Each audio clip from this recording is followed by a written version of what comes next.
Welcome everybody. Welcome to my first episode of my tutorial series, which will be focusing on beginner players in Minecraft. If you are new to Minecraft, you would benefit from this series. We've got about 80 at least episodes lined up. If you know Minecraft or you've had exposure to Minecraft, some of this might be new information to you. If not, you might probably find this series a bit boring. But if you decide to stick around, you should probably pick up something at least that you did not know in the past. So yeah, let's talk about Minecraft quickly. Minecraft is a sandbox game that was created by Mojang Studios, and it is literally one of the most popular games in the world. A lot of people think that Minecraft is only a bunch of blocks. You can break it, and that's it. But Minecraft is far from just a blocky game. This is not Minecraft. To date, there's at least 140 million active players per month, according to Google. You can go Google that and check it out. You'll see that is the stats. And there's a reason for that. Minecraft has many layers to it. And the more you immerse yourself in the game, the more you learn, the more you can do, and the more interesting the game becomes. To my knowledge and in my own experience, Minecraft is one of the most creative games out there, and the possibilities of what you can do in it is almost endless. So if you follow this tutorial series, you will learn more and more and be able to accomplish more and more in the game. Let's talk about the Minecraft map that you'll be playing in. Every Minecraft map is made up of biomes. This, for instance, is a plains biome. It has a certain type of tree, certain types of animals, and certain types of architecture. Every biome out there differs, and we'll get to all the different types of biomes in a second or a next episode. For sufficient to know for the moment is that all biomes differ. You can get different things in different biomes, and you can interact with the game in a different way in different biomes. But there is also a lot that binds them together. Let's talk about the different products that are available to play Minecraft in at the moment. There are basically three editions that most people would have to choose from. The first is Java Edition, the second is Minecraft for Windows, and the third is Bedrock Edition. We'll quickly discuss each individual option. The device that you want to play Minecraft on would dictate the version of Minecraft that you're going to need. Firstly, if you want to play on a computer, you can choose between Java Edition and Minecraft for Windows Edition. We'll get to the differences in those in a bit. If you want to play on a handheld device, like a phone or a tablet or a Nintendo Switch, Xbox, PlayStation, iOS, or even a Samsung Gear VR, you will need to play the Pocket Edition, or the Bedrock Edition as it is known. The Bedrock Edition and the Minecraft for Windows Edition, which can be played on the PC, has been designed to be compatible.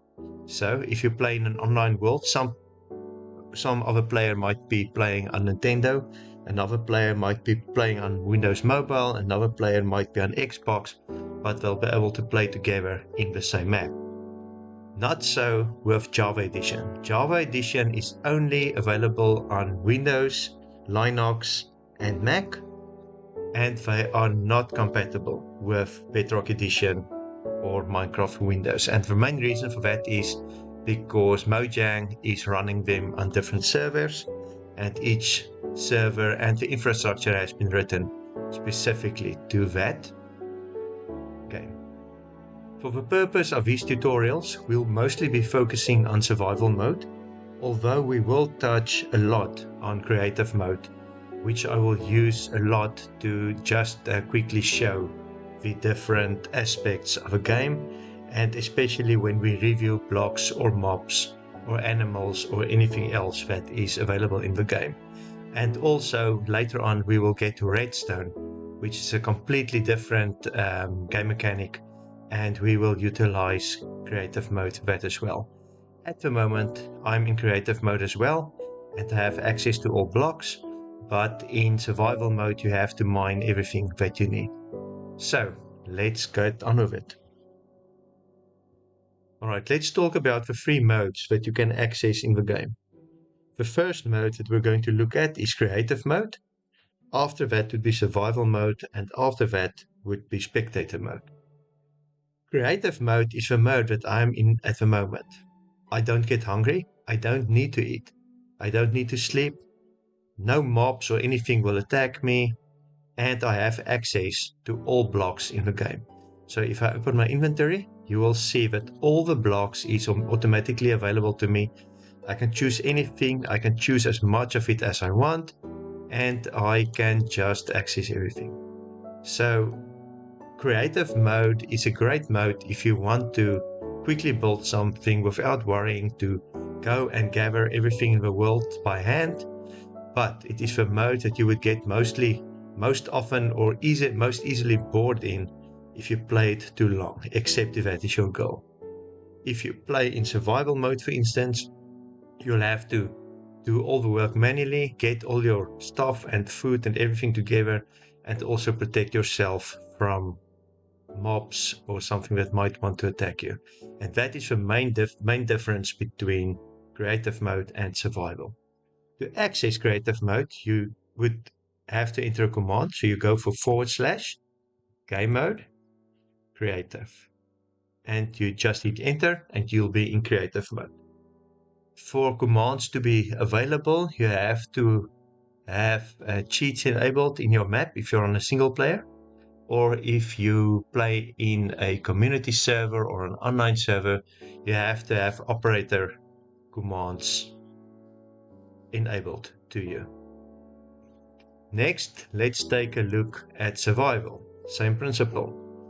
Open your game menu or your chat, go say game mode and hit survival.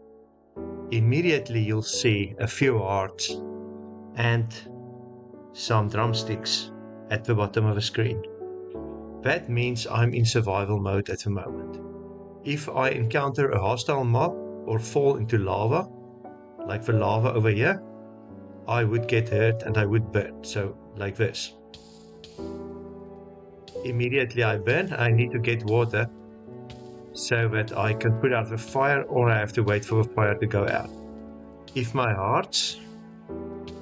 Sorry, let's just quickly wait for this. Okay. If my hearts run out, I die. And at the moment, my player is extremely vulnerable because it would take only a little bit of damage for him to die.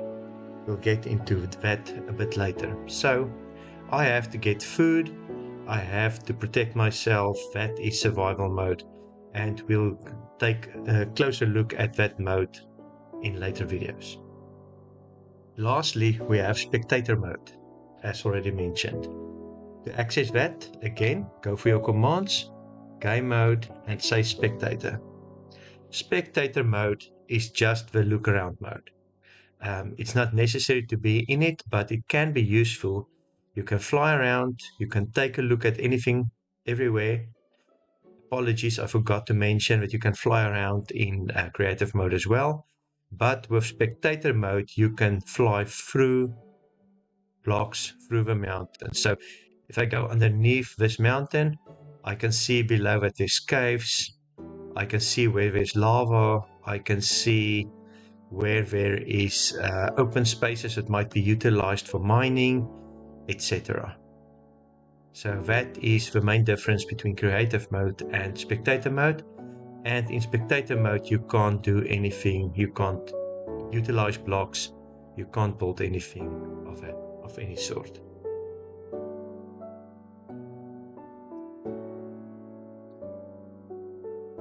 Okay, let's talk about commands quickly. Commands is not something that you normally utilize in survival mode, but you do have access to it in creative mode.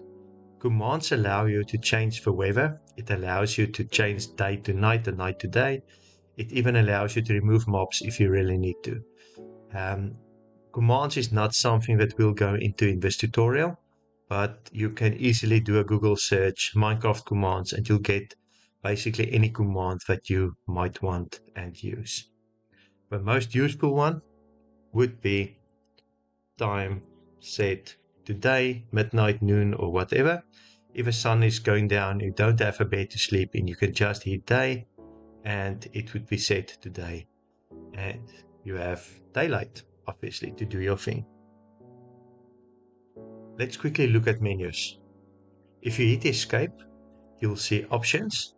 Other options, you have video settings, you have controls, you have language, resource packs. All of these you will get to know as the game progresses, as your skills as a Minecrafter progresses. For now, the most important menus for you to know about is controls, obviously, keybinds, and you can set your keys to whatever you want. Use it as jump, sneak, sprint, walk backwards, select items or hotbars. You can set it up whichever way you want. Minecraft do come out with a default set of keys. I prefer not to play that default set. I've got my own set of keys that I use on the numpad, but most people would play with AWSD and those, which are the default.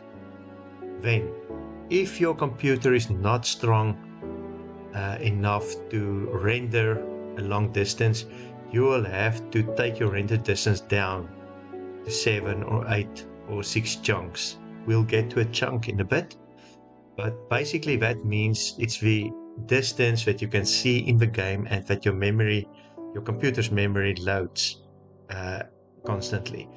That is done together with your frame rate. I play at 60 FPS, but if you don't have a beefy computer, you might have to take that down to 30. Anything below 30 would probably be lagging. So 30 would be the minimum that I would advise, but it is going to depend on your hardware. The rest of the settings, if your computer is also struggling, you can put off VSync, you can put off smooth lighting. There's a lot of stuff here that you can play around with. Put particles down to minimal, stuff like that. That would definitely aid your computer to run Minecraft smoothly. Alright, let's quickly talk about chunks. I mentioned that when we just looked at the video settings. If you hit F3 and G together, you'll see a bunch of lines that is shown on your screen. If I go up, it would be a bit better. Alright, this is a chunk. It's 16 by 16 blocks, and this is the active chunk that I'm in at the moment. Because my viewing is set at 15 chunks, it means that I can see 15 chunks in that direction, 15 in that direction, 15 in that direction, and so forth. It is important to know how many chunks your computer can handle. You'll find that out by experimenting. But also, it means that the active chunks around you is where stuff is going on, like movement of animals, farms that you planted, etc. If you are not around your farms, they will not grow, animals stop moving, and that is your computer's way of handling the memory and everything around you.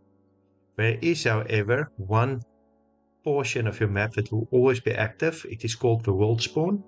We'll talk about that later, but basically everything that's in the world spawn will always be loaded in memory and will always be active. And it is best to plant crops and stuff in there if you really need it to grow constantly. The next setting for your game that we need to talk about is peaceful, normal mode, hard mode, etc. You can go and set your game to normal, which is the normal playing mode. That means everything functions as it should and as it was originally intended. If you play on hard, it means that your mobs are a bit more difficult to kill. They'll have armor, and there's a few other things that change over there. And then you can set it to peaceful as well if you need to. If it's on peaceful, you'll have no mobs in the game ever. And if you play survival, that is actually a boring mode in my opinion, because you're not being kept on your toes. And also, if it's in peaceful and you don't have mobs, you won't be able to utilize all the mechanics in the game. But that is everybody's preference, and easy is just an easier mode than normal. You can read up on that to see the differences between the various settings, but I prefer to play on normal or hard, and that gives me the best experience in the game.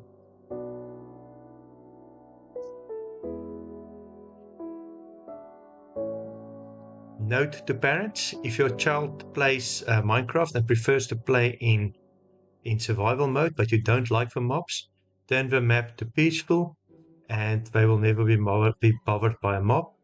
And it will also allow them to learn most of the survival mechanics and enjoy the game that way.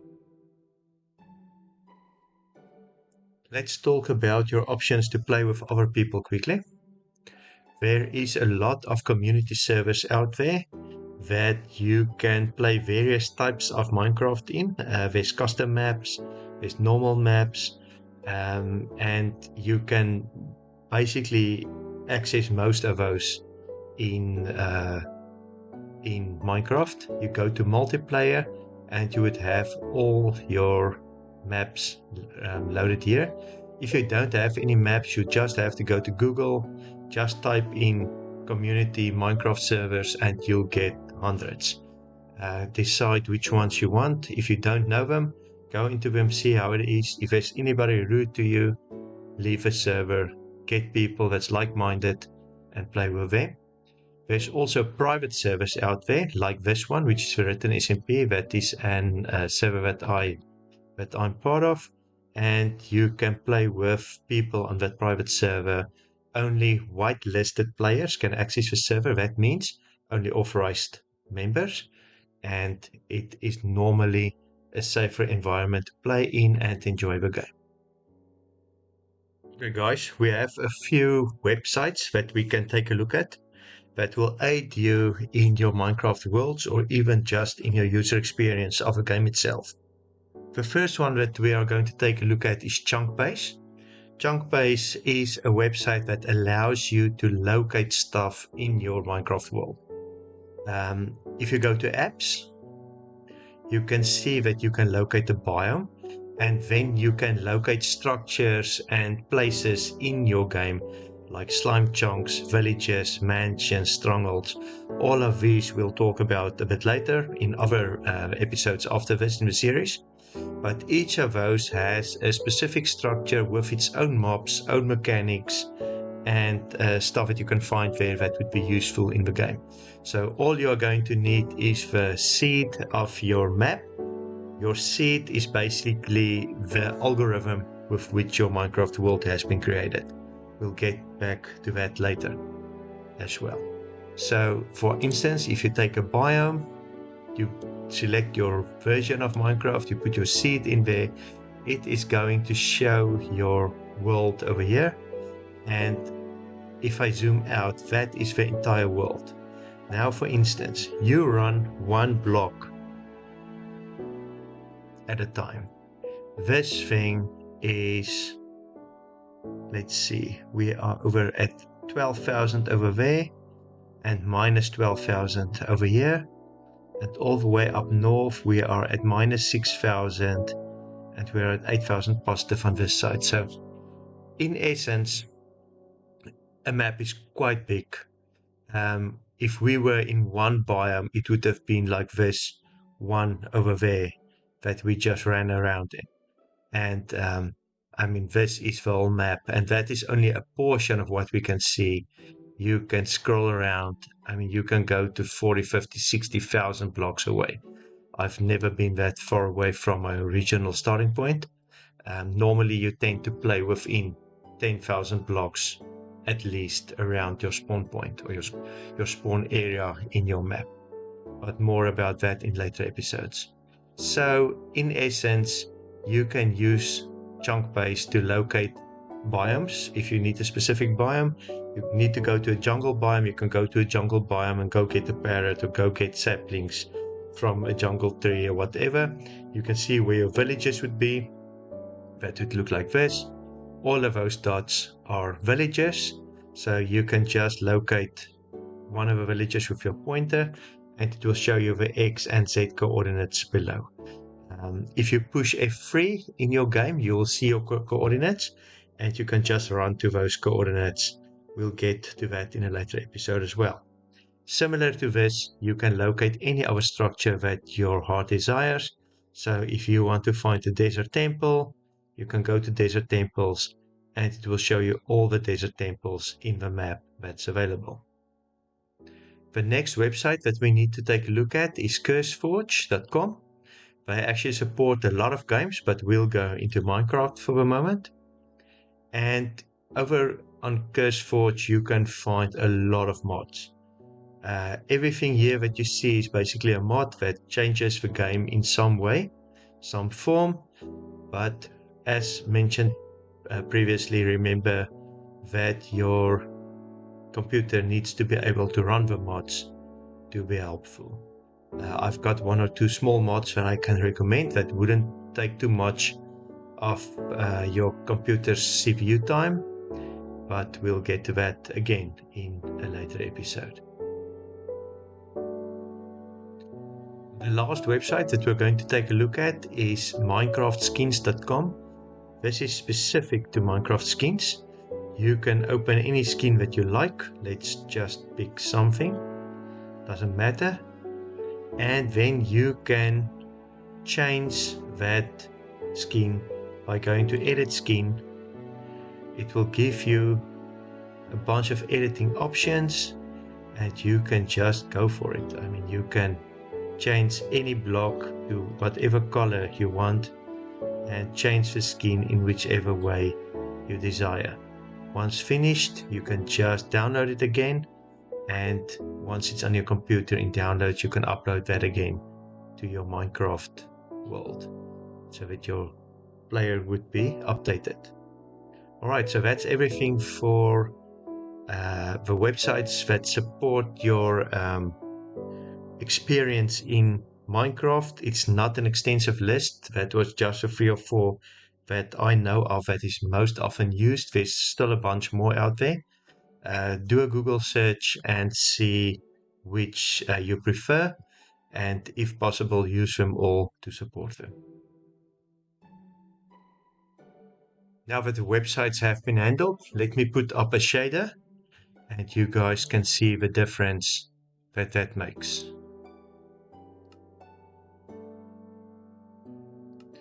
There are various shaders available out there, but this, for instance, is one shader that I like to use. It makes the world look quite beautiful. Look at the water. It's rather lifelike. Let me just go down there. You can see the water move. You can see through the water. You will be able to see the fish much more clearly. And this is just the effect that the shader creates. So let's take a bird eye view. A bird view of the map. That is shaders, beautiful. But again, your computer needs to be able to handle it. Thank you everybody for taking the time to watch my tutorial. This was basically one of the longer tutorials I'm going to do.